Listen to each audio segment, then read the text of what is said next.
Hi everyone, I am here with Mr. Matt Carroll. Some of you know him, he's done loans or refinances for you, but I've been trying to think more about, as you guys know, I do this to give you free stuff and introduce you to people that I use and talk to and love their products. And I thought, why have I not done this with Matt yet? Because I talk to him more than I talk to most people. So Matt and I were talking about what we could possibly share with you that is outside the norm of just Matt does refinances, Matt does mortgage, if you know anybody that wants to buy or refinance.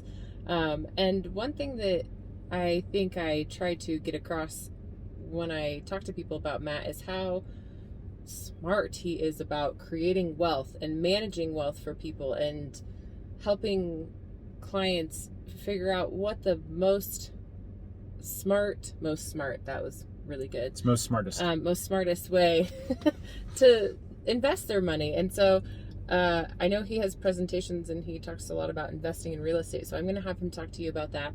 The giveaway this month, Matt has Yeti mugs. So if you are interested in the giveaway, just let us know and we'll make sure we get you some, but they are limited. So be sure to just text me and let me know if you want them. Again, this is free. There's no gimmick. I just want to give you the nice things because I love you all. So I'm going to let Matt talk about investing in real estate and kind of just how would you even start? Yeah, that's the trick. Is it seems a little bit daunting to get into investment real estate purchases, and it's we talked about this prior to getting on camera, and it's really about just knowing the kind of how do I get started. So thank you for having me. Yeah. And I really hope that you guys get something from this, or at least it maybe brings up some questions about how do I do this. Overall, the thing that I talk to people about is when you are investing funds, I'm guessing that most people, if you are employed, you probably have funds in a 401k, right? Most people probably do. And the reason why I bring that up is because it seems like it's just a given thing. Like, oh yeah, I've got money in a 401k. Yeah.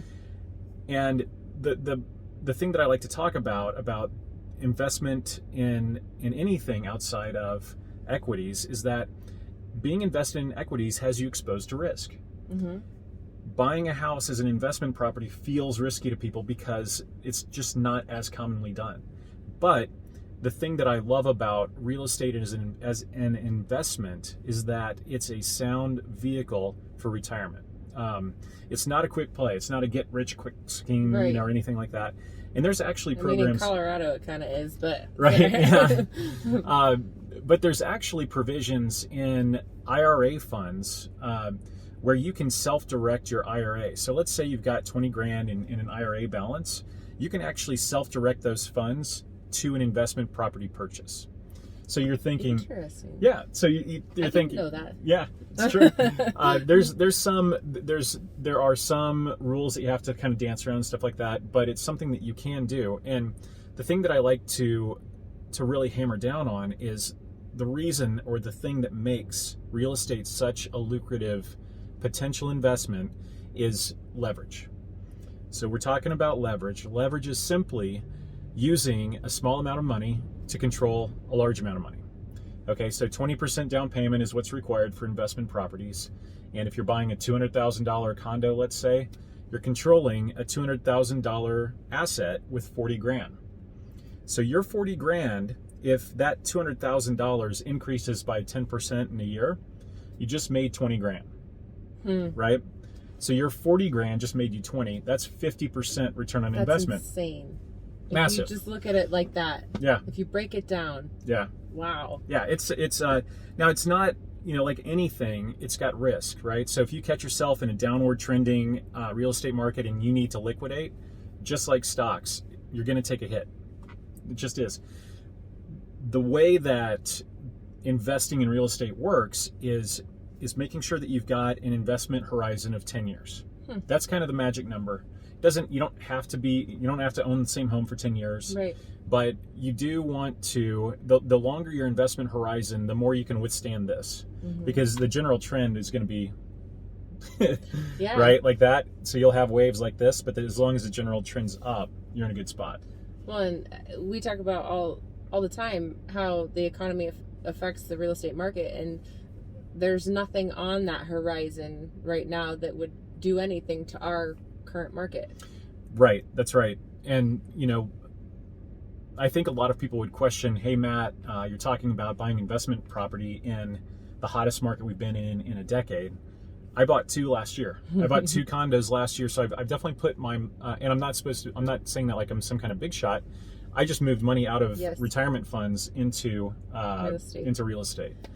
The model that I like, what's worked for me so far is the fact that I know that if I ever want to get out of one of those properties, like let's say I have a major medical event down the road, and it's something that I'm tapped out on healthcare or health insurance, I need $200,000.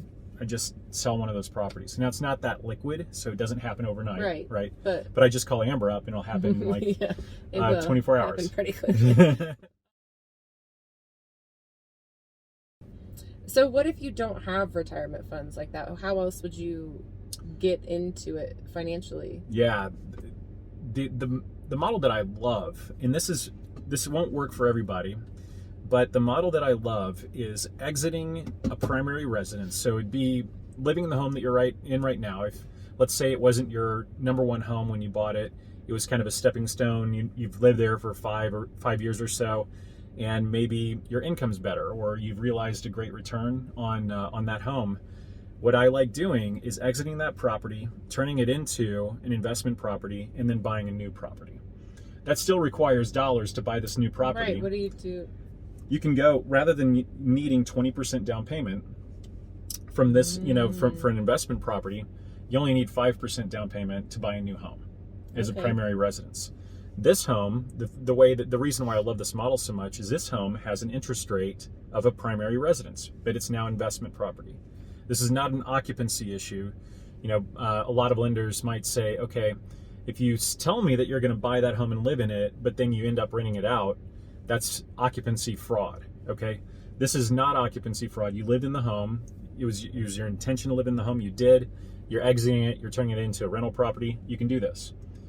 Maybe all of your equity in the entire world is in this home. Maybe you've got $200,000 in this home, and you're like, Matt, I don't have 5% down payment for a $500,000 home. Totally cool.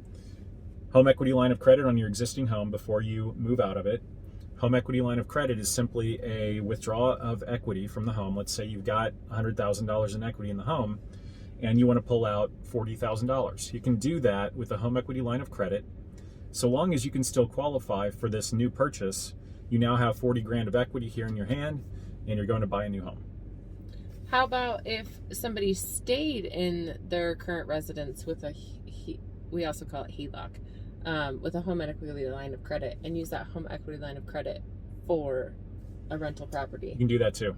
Absolutely. So if you were wanting to not necessarily move out, but you wanted to buy a condo, which this is how I got started, was I bought an investment property condo because it's a smaller scale. It was inexpensive at the time. It's like a $130,000 condo. I like making mistakes on small scales, right? So that's good.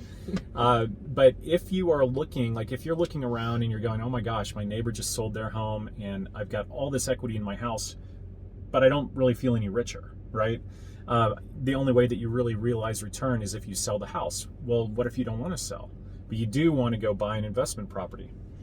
You use a home equity line of credit. You can also do a cash out refinance, which is refinancing your entire loan. Home equity line of credit, or HELOC, is just a new second mortgage, basically.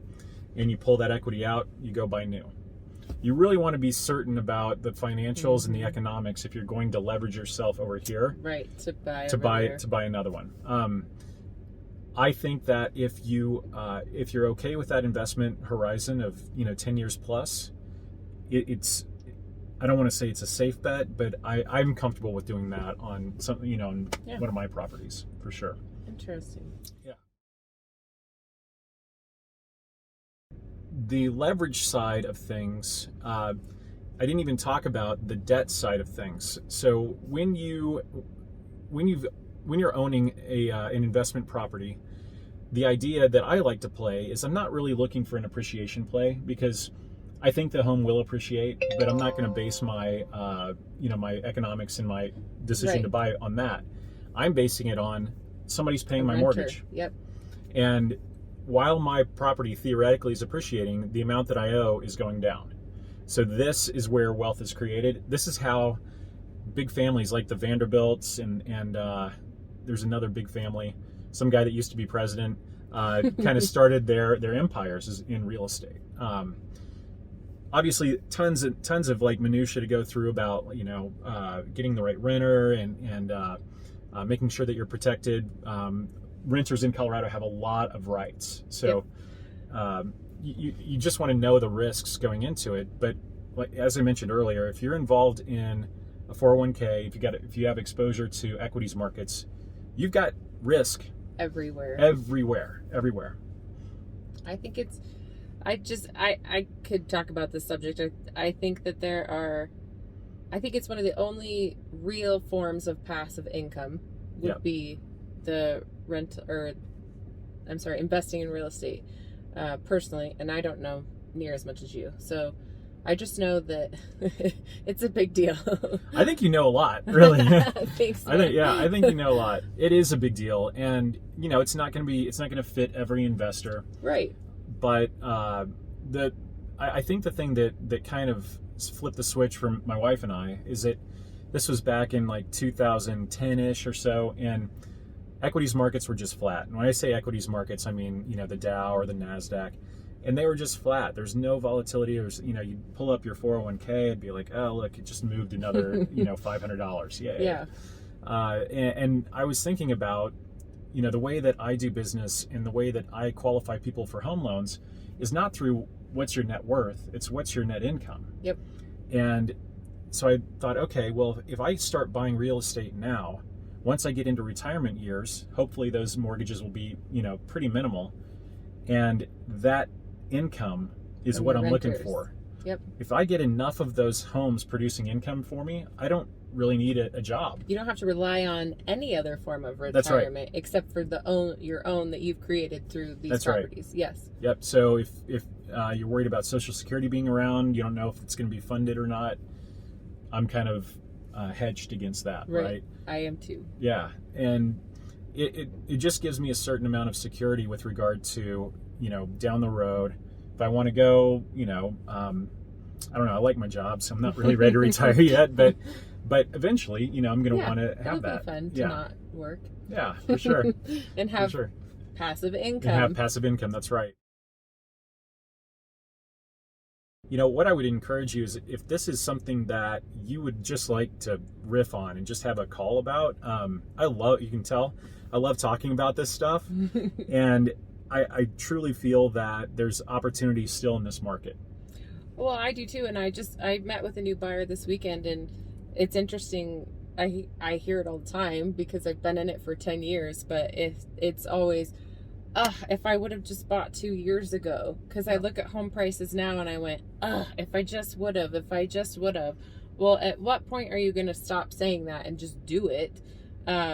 First of all, but second of all, you're going to say the same thing in 3 years. You're going to say the same thing in 4 years. If I just would have busted into the rental market 3 years ago, I would have had this. I mean, It's just, we are in a market where there is going to be a point where people cannot buy in Colorado.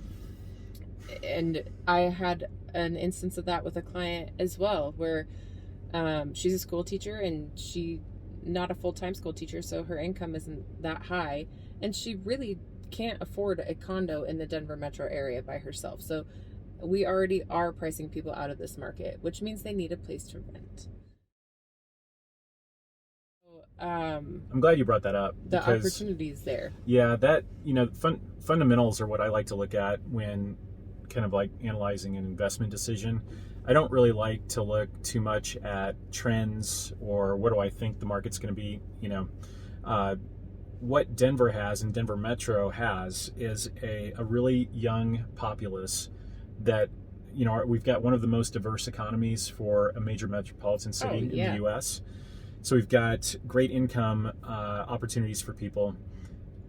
Rents are very, very well supported. Mm-hmm. Now, truth be told, there's a lot of you see a lot of like cranes in the air. There's like a lot of multi-family housing being built. That demand is still there. Oh, yes. and one of my clients who, wealthy guy, owned like 12 or 15 different properties. One thing that he told me before I got into buying investment properties, he said, Matt, the thing about real estate is, let's say we go into a recession and the market tanks. People still have to rent homes. Yes. Rent prices can drop for sure, but it's not as though people are going to say, well, I'm no longer living anywhere. Right. People still have to have places to live. Right. These fundamentals are not changing fundamentals. The mountains aren't going away, right? The demand to live in Denver is still going to be here. And it's, we're getting a lot of younger demographics here.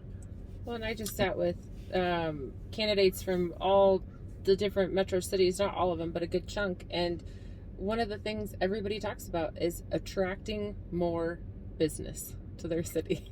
So you get new businesses in and you get more people in. So that's something that's constant. They're constantly trying to pour more and more people into this state, which is good for your equity. Yeah.